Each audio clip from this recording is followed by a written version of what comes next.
There's been a call of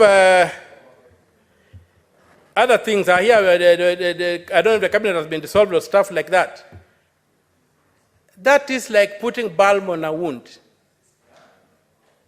What we demand, and what I personally think is ready to happen, is that the entire Kenya Kwanza administration, led by Mr. RUTO, must vacate power.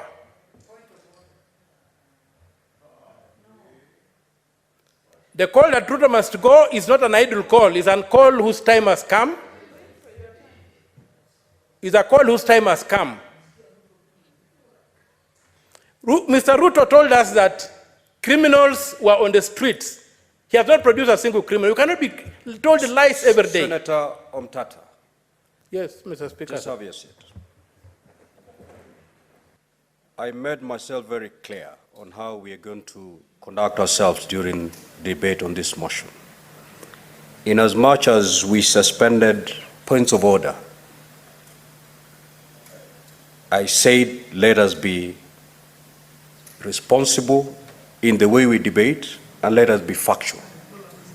You cannot call the president Mr. RUTO. This is not a Kamkunji. This is the Senate of the Republic of Kenya. Proceed. Okay, I can call him Dr. RUTO. And President RUTO. I'm finishing. Dr. RUTO, His Excellency the President. Proceed. But he never ceased being a Mr., so all those titles apply to him, if my English is correct. So I'm demanding that President RUTO vacates office as the only honorable thing to do. He's unable to balance our budget. It has collapsed. Everything around him is collapsing.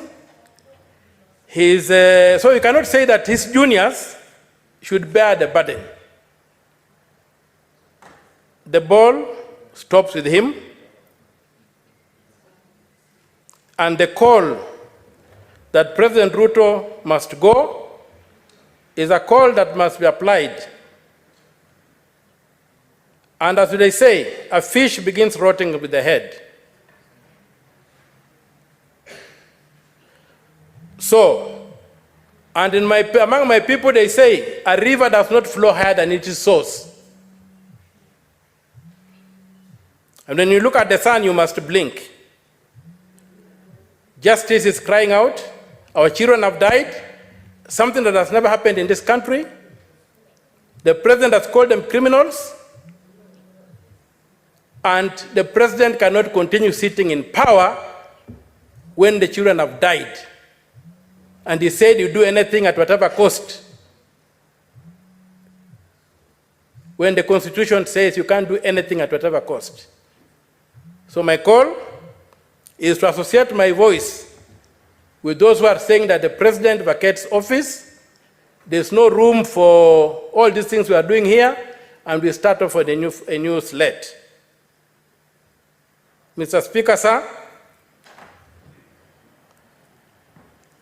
anything less than that will not avenge the blood that has been spilled on our streets. A street that is hallowed, a street that is recognized in the Constitution as an arena for engaging politically.